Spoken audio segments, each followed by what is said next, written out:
Bem-vindos, né, a todos e todas. Eu vi, né, pessoal aí se cumprimentando já, pessoal conhecido, tá? Muito bom estar com vocês de novo, nosso terceiro encontro, hoje sobre o Mitologias Jurídicas da Modernidade. Para quem participou da primeira live, né, só lá no Instagram, então acabou tendo aí bastante já do que a gente poderia falar do livro a partir disso. Eu vou tentar fazer uma descrição um pouco mais pormenorizada de algumas questões, né?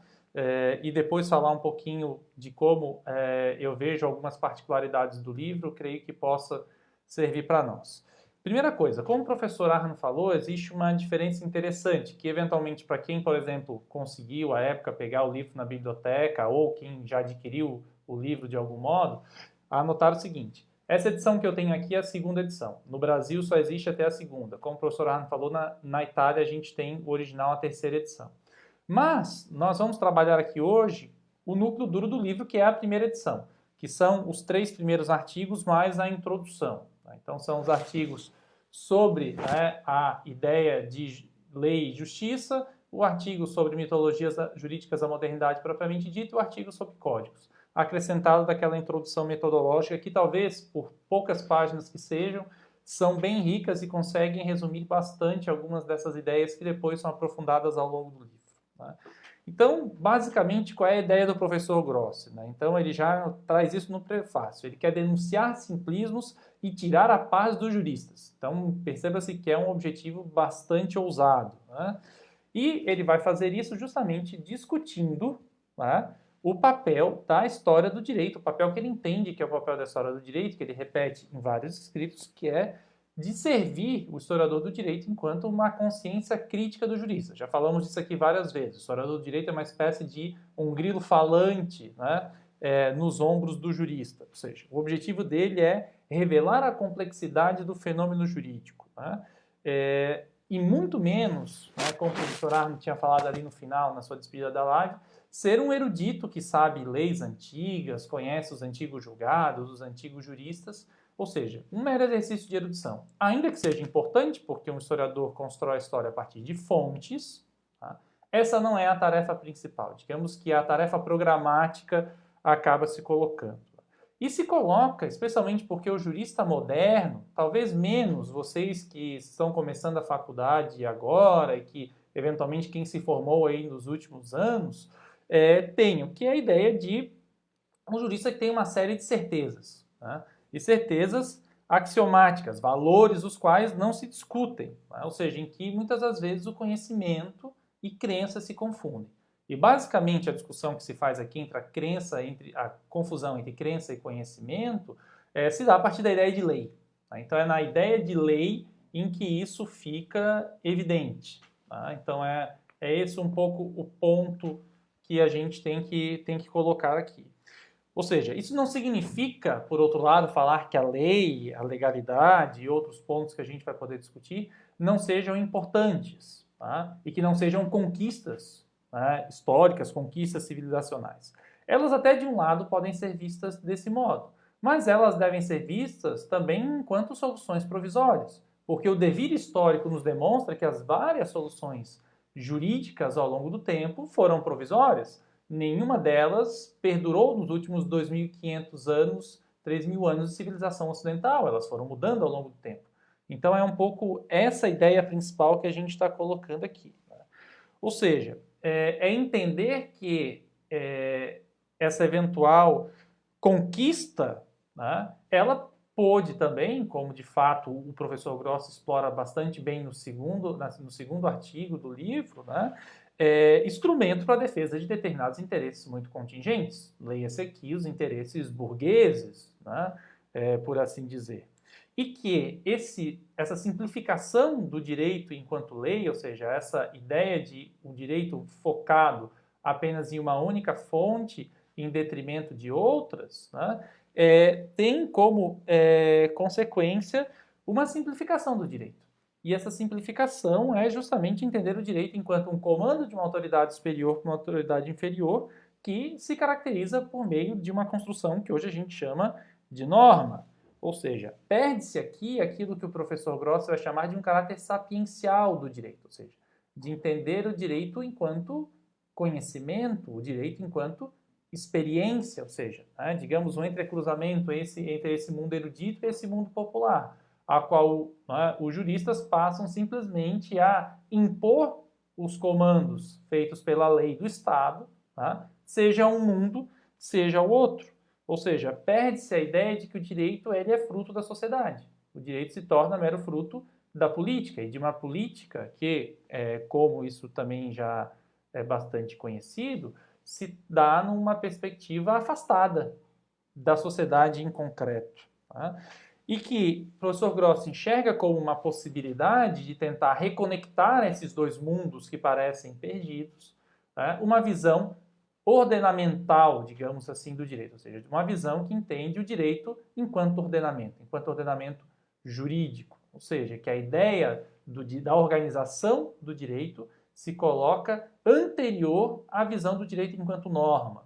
Tá? Essa é uma discussão que no debate teórico do direito ao longo do século XX aparece de modo bastante forte, né? Quase como uma disputa de quem vem primeiro, o ovo ou a galinha, né? Ou seja, se vem primeiro a norma ou a instituição que vive a norma, né? E aqui fica bastante claro, para o professor Gross, essa visão de que o ordenamento vem antes, que as instituições, que os institutos jurídicos vêm antes do que as normas que a regulam. As normas são espelhos dessa organização social pré-existente. E não é o fato de ainda não estar revestido pela forma de lei que ela já não é direito. Então é esse o ponto aqui. Então, veja, algumas das abstrações que a gente pode pensar. Né? Então, o povo. Né? Nada mais interessante do que a abstração que se fez nos últimos 250 anos com relação ao povo. Tá? Por quê? Porque o povo, né, na verdade, é quem? Né? Se a gente olha a legislação. A ideia da burguesia, do proprietário, por exemplo. Né? A ideia de que o partido político é a única e última instância pela qual se pode acontecer a representação. Efetivamente, os partidos políticos, em quaisquer dos períodos, seja lá do final do século XVIII a hoje, efetivamente espelham de modo concreto e real e próximo, tá, a vontade popular. Tá? A ideia de segurança jurídica atrelada à ideia de legalidade não necessita de um filtro último ou superior ou posterior de justiça? Tá? São perguntas que nos ficam na cabeça. Tá? Ou seja, a lei nos garante que nós não tenhamos o cometimento de injustiças. O professor Gross cita várias vezes os exemplos das leis raciais durante fascismo e nazismo, tá? E que são, né, uma prova concreta de que não. Tá?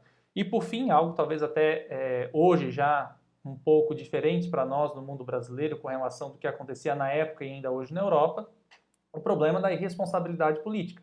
Ou seja, aquele que faz a lei não tem responsabilidade nenhuma sobre o fato de fazê-la ou de não fazê-la.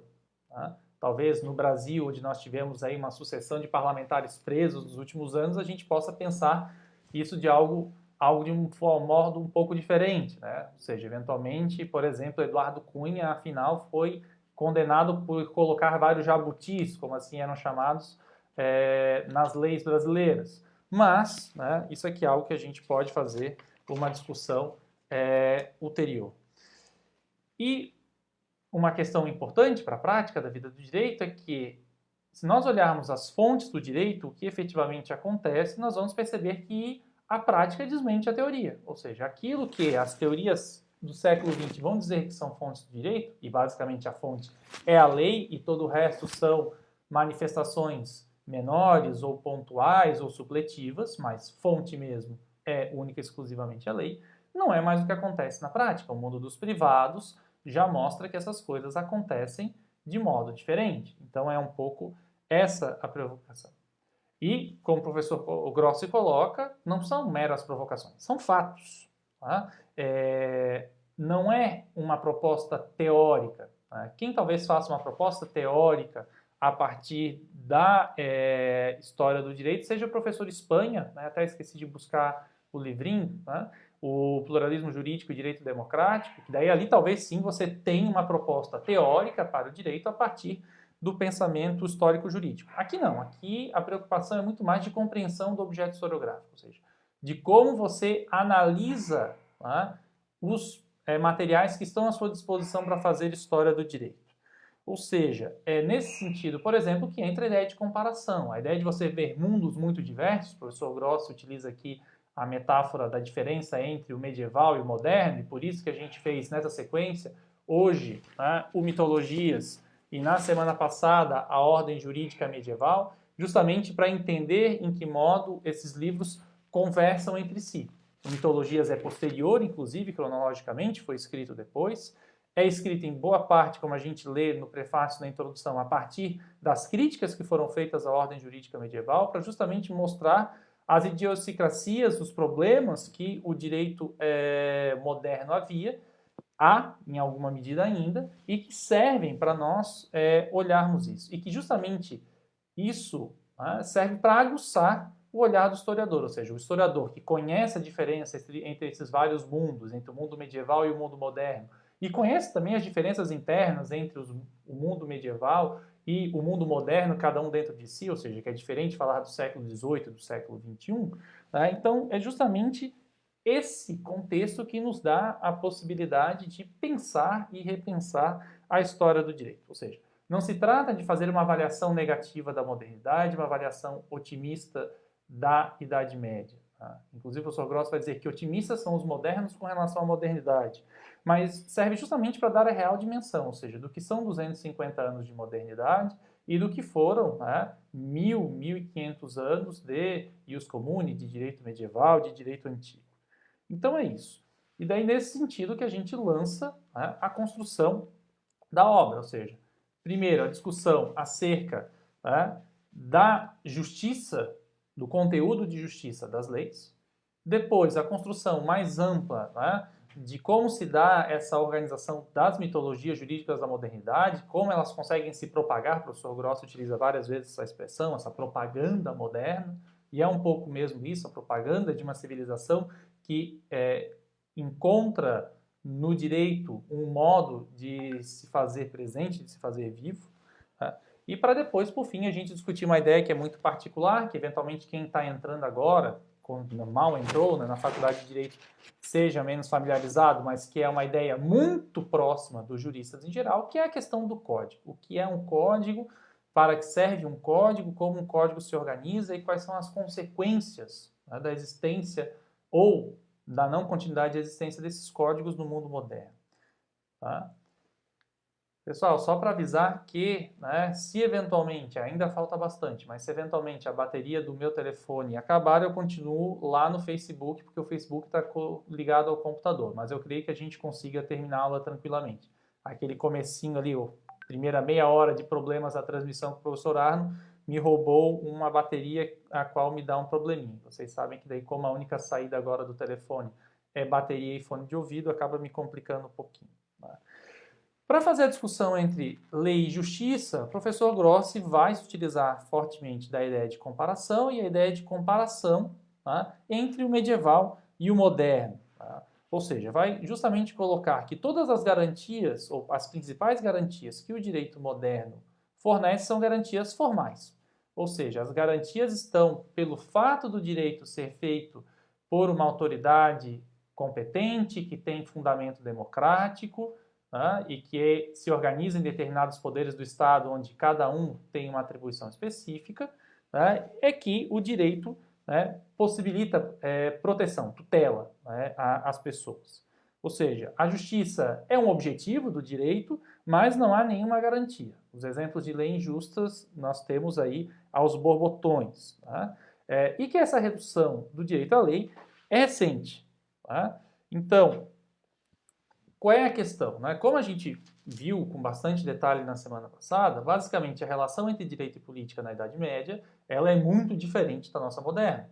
O direito vem antes da política, porque o direito está na sociedade e a sociedade ela está, de certo modo, já auto-organizada. A política é um dos modos de organizar a sociedade, mas não o único modo. Ou seja, você tem várias possibilidades de pensar isso.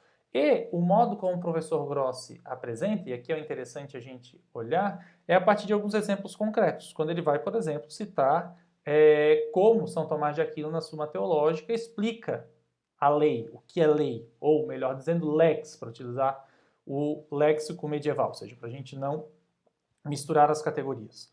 E lei é a ordem estabelecida pela razão.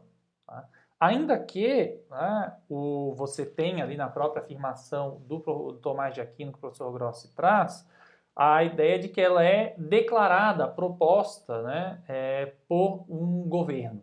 Tá? A questão é a seguinte, aqui as palavras não são inocentes. Um governo declara a lei, ou seja, ele expressa que pré-existe um conteúdo de justiça, que mais do que justiça é razão e por isso deve ser obedecida, e que ele faz questão de fazer cumprir.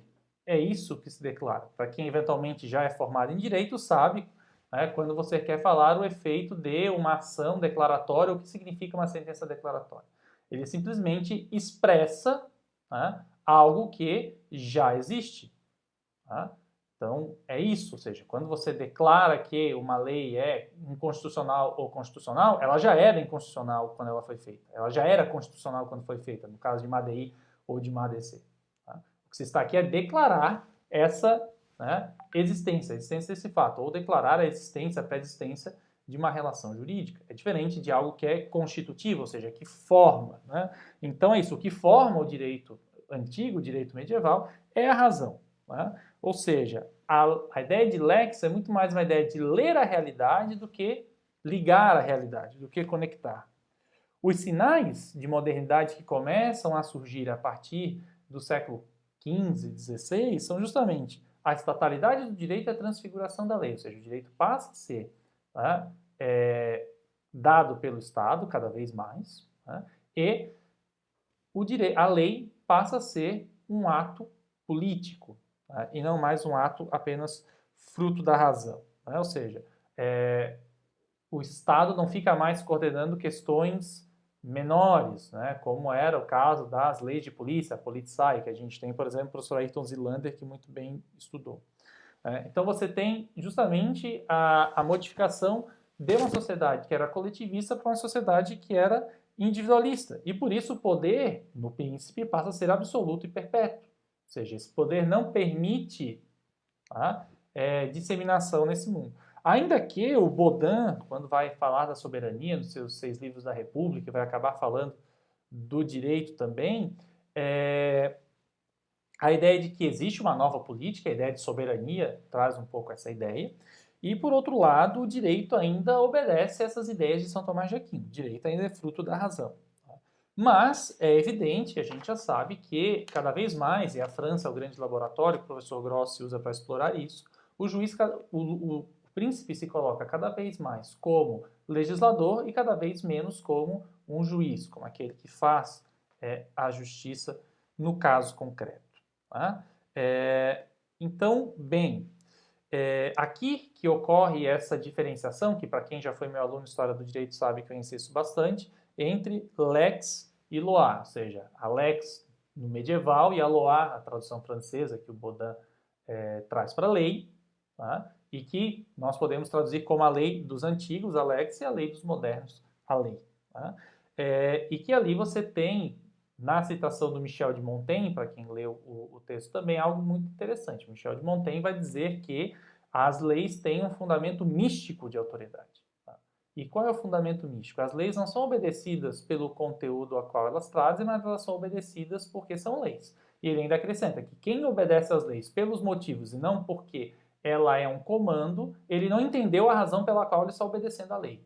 Tá? E para quem eventualmente já leu os ensaios de Michel de Montaigne, sabe que isso vem num tom muito ácido, num tom muito crítico, num tom bastante irônico. Tá? Então é justamente disso que se está falando, ou seja, o fundamento da lei ele é místico, ou seja, o fundamento da lei não está na lei em si, é um fundamento externo, que passa a ser um fundamento político. E que a revolução, né, em palavras fortes do professor Grossi, vai dizer que ainda reveste essa lei de um simulacro democrático, porque ele vai falar isso justamente a partir da perspectiva do que significa democracia na França pós-revolucionária, ou basicamente nas constituições ocidentais, até em alguns casos, o final da Segunda Guerra Mundial. Ou seja, votam os homens casados, os homens cristãos, os homens que têm propriedade, ou seja, todas as características burguesas. E é nesse sentido que o professor Grossi vai falar que se trata de um Estado monoclasse. Tá? Ele é monoclasse justamente por ser um Estado burguês, propriamente dito. Né? Ou seja, né, então você substitui essa figura do príncipe, que estava acima de tudo, por uma assembleia. Mas, no final das contas, o fundamento é o mesmo. Então, é esse o ponto que o professor Grossi vai colocar. Ou seja, você deixa de ter o fundamento da lei, da lex, na razão, e passa a ter o fundamento da lei, a lei dos modernos, na vontade. Primeiro de um príncipe e depois de uma assembleia. Né? Você retira o fundamento do príncipe com as revoluções com o secularismo, ou seja, o príncipe não é ungido por Deus, logo ele sozinho não pode fazer isso, então você precisa de um corpo de homens que possa dar conta de tais ideias. Tá?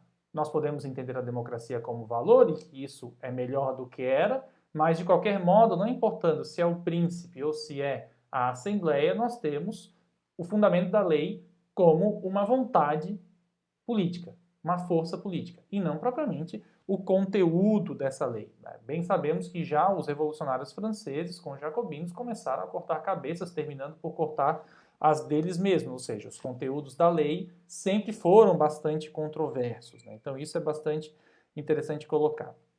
O que a lei, enquanto vontade, traz? Ela traz uma politização e uma formalização.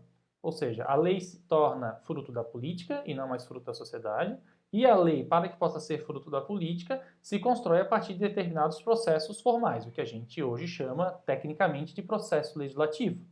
Tá?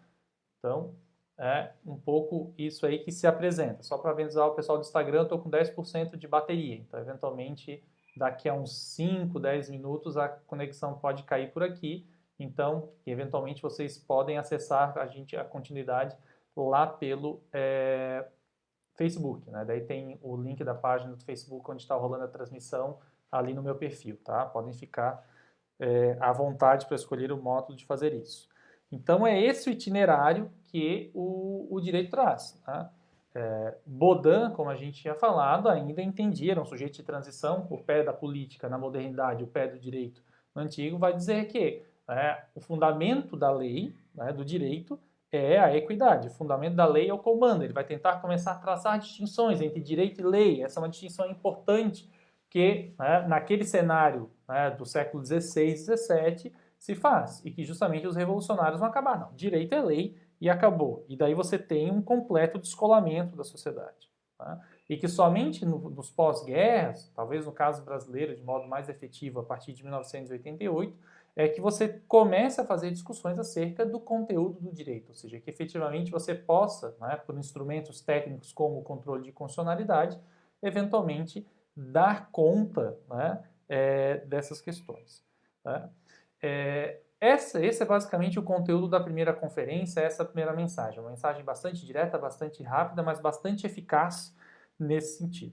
A segunda conferência, que é intitulada Para Além das Mitologias Jurídicas da Modernidade, ou seja, que efetivamente dá conta do título do livro, ela tenta, de algum modo, explicar o que é essa estratégia vencedora do direito na modernidade, ou seja, como que se forma e quais são as características desse esquema. Ou seja, como que o direito moderno pode se caracterizar enquanto uma mitologia? Porque para nós, pensando na secularização, na cientificidade, mitologia e modernidade parecem ser opostos. E é um pouco esse o paradoxo, essa inquietação, e talvez nesse sentido uma efetiva provocação, que o professor Grossi traz. Tá? Então, o que ele vai dizer? Ele vai dizer que, basicamente, o justnaturalismo racional dos séculos XVII e XVIII, aquele que a gente conhece muito bem pelos contratualistas, que não são necessariamente juristas, mas sendo ou não sendo, tratam dos conteúdos do direito. Então a gente está falando aqui de Hobbes, Locke, Rousseau, e a gente pode falar também dos juristas que vivem essa realidade, e daí vem muito à mente os internacionalistas, Grotius, Vattel, Pufendorf. Então você tem esses sujeitos construindo uma série de categorias que são abstratas, que não fazem parte daquele mundo a qual eles vivem, mas que passam a ser lentes pelas quais o mundo passa a ser visto e que se tornam absolutamente vencedoras após as revoluções. Né? Então, para dar alguns exemplos, né? E daqui a ideia de mitologia jurídica, novamente, o professor Grossi tira de Santi Romano, e aqui o Santi Romano que cita alguns desses elementos. Todo mundo conhece bem. Estado de natureza, contrato social, representação política, igualdade jurídica ou igualdade formal, aquela que todos são iguais perante a lei, e vontade geral. Ou seja, são todos conceitos que os contratualistas criam, desenvolvem, né? A gente ouve falar deles pela primeira vez, estado de natureza, contrato social, em Hobbes, e chega até efetivamente à vontade popular do Rousseau, né, a vontade geral, perdão, do Rousseau, e aqui você tem esse conjunto,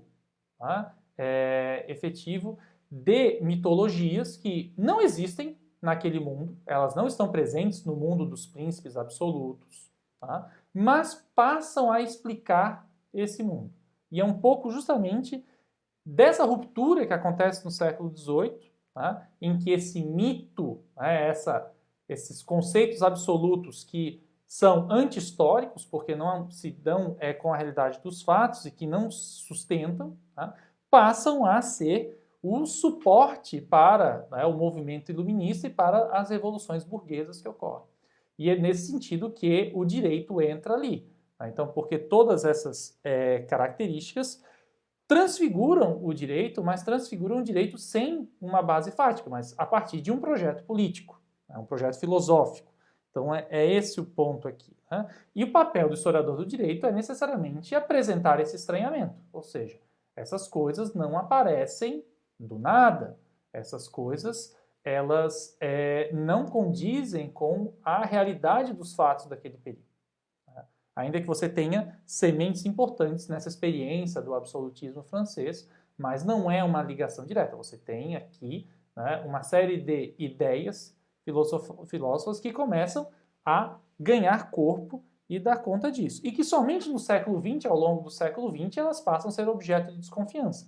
Uma primeira leva de desconfiança nos anos 10, 20 do século XX, uma segunda onda de desconfianças após a Segunda Guerra Mundial, e uma onda de desconfianças no começo do século XXI, essa transição entre o final do século XX e o século XXI. Ou seja, mas mesmo que você tivesse percebido essas tentativas de ruptura, lá com Santi Romano, Leon Duguy, os antiformalistas do começo do século XX, com autores como Gustav Radbruch e outros após a Segunda Guerra Mundial, e mesmo com os autores da globalização que começam a escrever sobre o direito no final do século XX, essas rupturas ainda mantém, né, boa parte do mundo dos juristas, calcado na lei, nos códigos, intacto.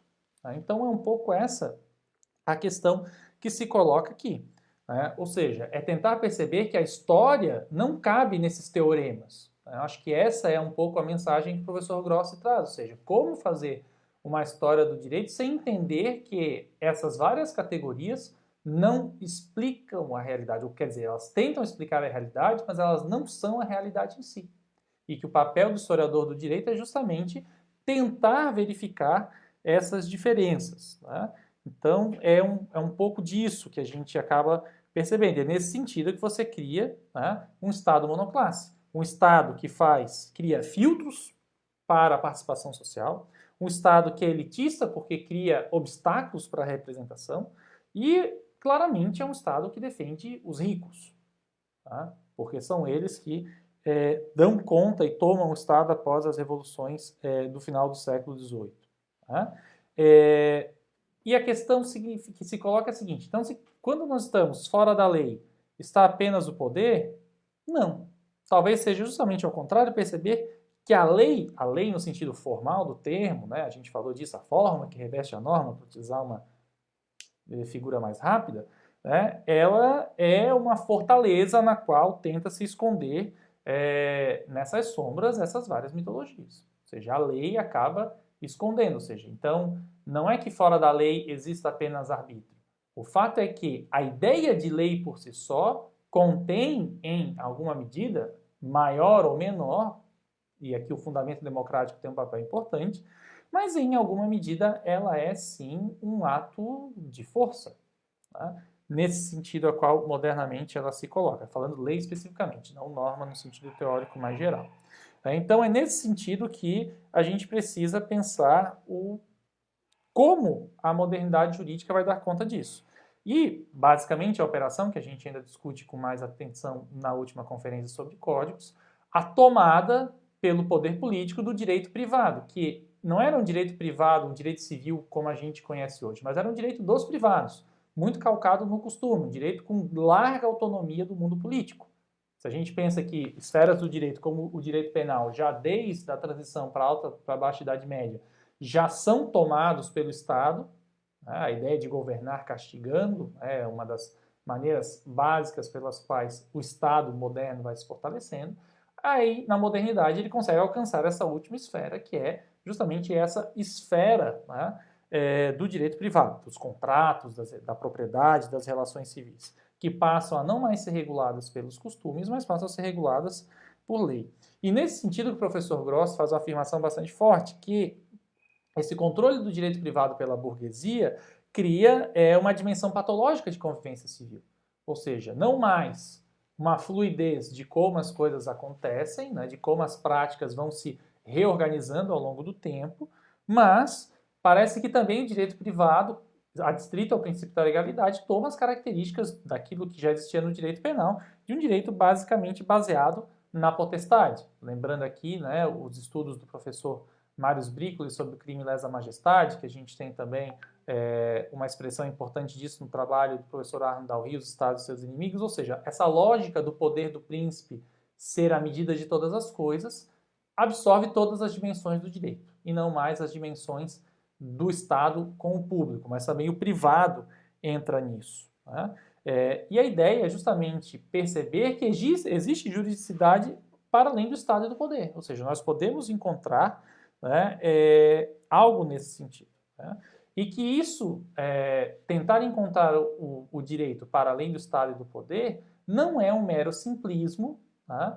Tu falar do ubi societas ius, onde a sociedade é direito, né? Ou seja, não é trocar um simplismo por outro, o simplismo da norma pelo simplismo de entender que qualquer manifestação da sociedade é direito, mas entender como que se dá isso. E a gente discutiu bastante lá na primeira live, né, quando a gente falou do direito enquanto ordenamento observado.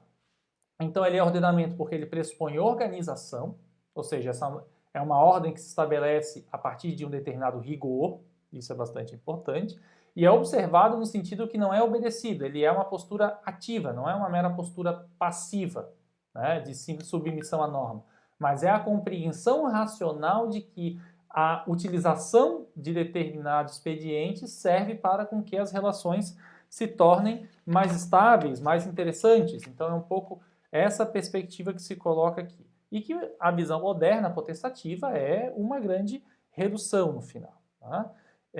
E isso é importante por quê? Porque isso faz com que a gente perceba que o mundo do direito moderno, tá, é um mundo simplista. Porque interpretar o direito passa a ser tão apenas pensar no momento de feitura da norma. Ou seja, então, para entender o direito, a gente precisa entender o texto, e basta.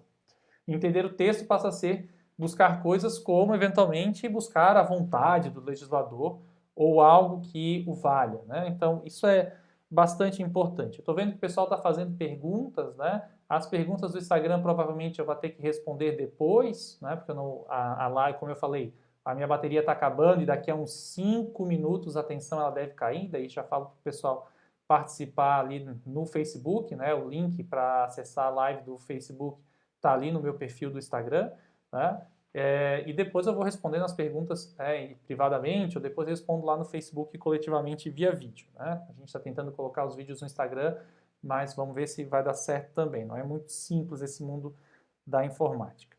Bem, então, a ideia, né, do historiador do direito discutir a modernidade, o direito à modernidade enquanto mitologia, é recuperar a complexidade que o direito tem enquanto ordenamento, né? É tentar sair de determinadas amarras, como aquelas, né, trazidas, né, por um sociólogo do direito bastante famoso como Niklas Luhmann, que coloca um dos objetivos do direito, seria o objetivo de todo o sistema, de redução da complexidade. Ou seja, não, na verdade a ideia é entender o direito dentro da sua complexidade. Ou seja, é entender que o direito pode ser visto a partir da sua complexidade. E aqui é interessante, né, justamente o professor Grossi traz uma série de exemplos italianos que eu vou tentar contextualizar a partir do caso brasileiro. ele vai trazer coisas como, por exemplo, mas então no começo do século XX, especialmente em regimes autoritários, a gente teve a lógica corporativista. Por que o professor Grossi critica essa lógica corporativista dos regimes autoritários? Colocando que essa lógica corporativista era comandada por um Estado forte, ou seja, é contrária à própria ideia da corporativa no sentido comunitário do termo. São corporações que devem obedecer, né, a essas comunidades. E você tem no Brasil de Estado Novo exemplos disso. Talvez o exemplo mais interessante é aquele que você encontre na CLT, que você ainda encontra esse texto não expressamente revogado, onde você tem a organização sindical, que caiu completamente com a Constituição de 1988. Ou seja, a ideia de autonomia dos sindicatos, a ideia de um Estado que não é, de um sindicato que não é vigiado pelo Estado e por aí vai, né? Um sindicato como uma expressão da sociedade, da classe trabalhadora organizada, né? É algo que havia uma visão corporativista nesse sentido deturpado na CLT e que a Constituição de 1988, no seu artigo 8º, lida com isso de modo bastante interessante, rompe com essa lógica, abre uma perspectiva plural. Né? A mesma coisa com relação ao que o professor Grossi chama de sociedades intermediárias, que no Brasil a gente pode falar claramente das populações autóctones, né, dos indígenas, e de determinados povos tradicionais, como os quilombolas, ou seja, aqui você tem sociedades intermediárias que produzem direito, têm costumes próprios, tá? Têm ideias específicas, por exemplo, acerca da propriedade da terra, tá? E que com a Constituição de 88 no Brasil passaram a ser reconhecidas. Né? Então isso é interessante da gente olhar também. Né? E não se está aqui a falar de anarquia, mas se está aqui a falar de registrar a realidade efetiva e aprender a ler a realidade efetiva. Né? Então é um pouco nesse sentido. A gente poderia inclusive adicionar, né, nesse caldo o mundo dos ciganos, por exemplo, que também possui uma série de ordens próprias, que são bastante interessantes de serem colocadas. E os ciganos, né, entrariam naquilo que o professor Grossi chama de ordenamentos alienígenas. Eles não são ordenamentos, né? Ou seja, a tradição cigana não nasce no Brasil, mas ela vive no Brasil. A gente pode perceber isso em comunidades muçulmanas na Europa, por exemplo. Ou seja, que elas entram em claro contraste, são tradições que são completamente externas, mas que vivem no seio de outras tradições e que devem necessariamente conviver com isso. Isso significa o quê? Isso significa que há de se ver outros fundamentos para a positividade do direito que não o fato do direito ser lei. Né? Ou seja, entender que a construção do ordenamento observado, a ideia de que o direito possa ser ordenamento observado, ela é uma observação rigorosa, ela não é uma observação simplesmente mole ou dúctil ou dócil, né? E aqui utilizando um texto famoso de um jurista italiano, Gustavo Zagrebelsky, né, que tem a palavra italiana é mite, e ela nas suas várias traduções para o inglês, para o espanhol, para o português, tem tomado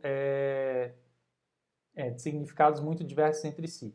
Talvez aqui o dúctil no sentido mais específico do termo, que é flexível, né, explique um pouco melhor. Ou seja, a ordem, professor Grossi, não é simplesmente flexível, ela atende a esse rigor. Né? E o rigor é respeitar a realidade. Tá? É impedir a mera massificação dos fenômenos por si mesmos. Não é simplificar, mas é entender a harmonia, né? Aquilo que ele vai utilizar as várias citações do Tomás de Aquino para dizer, não é transformar o preto no branco, tá? É entender a complexidade, né? Perdão, o trocadilho dos vários tons de cinza que existem. Né? Ou seja, é entender o direito não apenas pelo fundamento de validade, que é um fundamento importante, mas a partir da sua efetividade também. Então é esse o ponto que se coloca aqui, ou seja, o direito não é apenas porque foi colocado por autoridade competente, isso é a ideia de lei, e o direito não se simplifica a lei. Né? Aqui nesse caso entra novamente o problema das fontes do direito e da interpretação do direito, que ele cita o artigo 12 do Código Italiano, que para nós é o artigo 4º da Lei de Introdução às Normas do Direito Brasileiro, a LINDB, que é a sucessora da antiga Lei de Introdução ao Código Civil. Então, que você precisa suprir o ordenamento por fatores internos, analogia, princípios gerais. Né? Mas o que é isso? Né? No Brasil, a gente ainda tem no artigo 4º a existência dos costumes, mas a gente sabe que sempre houve uma interpretação de que o costume não poderia ser contrário à lei. quando não faz muito sentido, porque o costume, num ordenamento legalista, geralmente vai se manifestar contra a lei. O exemplo clássico brasileiro mais famoso é o do cheque pré-datado, que para quem é novinho, talvez mal saiba o que é um cheque, né? Mas para quem sabe o que é o cheque, o talão de cheque, aquele título de crédito, entende bem do que eu estou falando, né? Por que artigos como esse 12 do Código Civil Italiano ou artigo 4º Lei de Introdução de Normas ao Direito Brasileiro não fazem mais sentido no dia de hoje? Porque eles violam aquele pluralismo constitucional que a gente falou, que reconhece sindicatos, a própria ideia dos partidos políticos na Constituição brasileira enquanto organizações de direito privado e não público, né? A ideia das populações originárias, das populações tradicionais, né? Quilombolas, ciganos, populações autóctones indígenas, ou seja, elas não fazem muito sentido. Se a gente lê o artigo 231 da Constituição brasileira, que expressa efetivamente a necessidade de respeito aos usos, costumes e tradições indígenas, e aqui, nesse sentido, a gente tem que entender também aquilo que se possa considerar direito, né, não parece fazer muito sentido. Né? Então, tentando aqui agora, olhando aqui para só o Facebook, caiu o Instagram, como eu havia falado, espero que o pessoal consiga nos acessar por aqui. Né? Nesse sentido, né, a gente tem inclusive autores brasileiros com perspectivas teóricas bastante dissidentes daquilo que seria o pensamento grossiano, por todos cito Lenny Streck, que vai justamente mostrar esse paradoxo, né? Porque o que se está a buscar é a constitucionalização do direito privado, e não a codificação da Constituição. A Constituição não é um código, né? E isso é algo bastante importante, né? E isso somente se consegue resolver, né, esse respeito ao pluralismo constitucional, dando ênfase à dimensão hermenêutica do direito. Então, é esse o ponto que aparece aqui para a gente. Né? Saltar esse fosso do iluminismo, né? Entender que o direito é mais do que a aplicação, ou seja, então essa cisão entre interpretação e aplicação, né? Que o direito é um mero comando imobilizado. Então é nesse sentido que a gente consegue perceber, no momento presente, o declínio, né, dessa mitologia pós-iluminista. Né? Por quê? Porque a lei é um recipiente vazio, não importa o conteúdo, a lei, né, é colocada pela autoridade competente e se basta. Né? O ordenamento é um mero esqueleto, sabe aqueles prédios que se constrói apenas as colunas, né? Aqueles prédios inacabados? O direito, o ordenamento jurídico seria isso.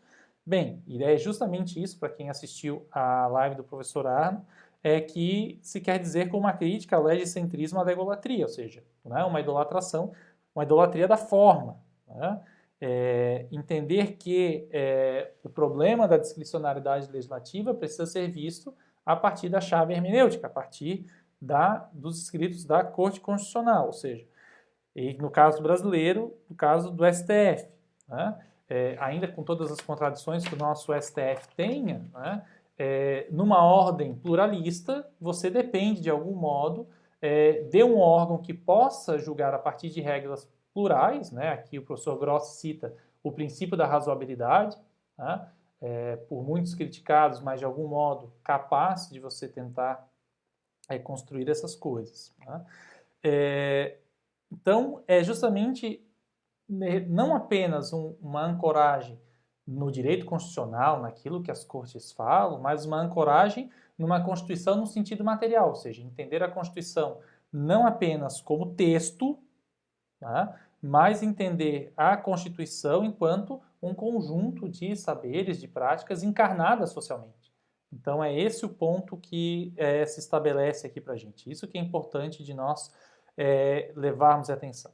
E que é justamente a partir daí que é possível construir um Estado constitucional. Um Estado constitucional não se constrói apenas com um texto constitucional, mas ele se constrói justamente a partir da percepção da existência de uma Constituição material, de um organismo como um Tribunal Constitucional que consegue gerir isso e consegue, de algum modo, respeitar esse pluralismo. A gente pode falar, no caso dos indígenas e quilombolas, as ações constitucionais que redundaram no reconhecimento das demarcações de terras. No caso Raposa Serra do Sol, no caso mais específico das terras indígenas, e o reconhecimento, né, da legalidade dos decretos, né, do governo Lula e da Constituição da Fundação Palmares, no caso dos quilombolas. Né? Então, é perceber que a prática do direito, a praxis, é o local onde o direito se constitui, o lugar onde o direito acontece. E que o modo de nós, de algum modo, rompermos com essa visão mitológica acerca do direito é entender o primado da praxis. E que é isso que o historiador do direito precisa para conseguir construir uma história do direito que seja fiel, né, à tradição. Ou seja, no sentido que o que acontece do século XVIII para cá, né, é um projeto, mas as práticas não necessariamente refletem isso. Nós temos vários momentos nos quais nós podemos buscar, né, de algum modo, essas aporias da legalidade. As aporias da legalidade estão presentes o tempo todo.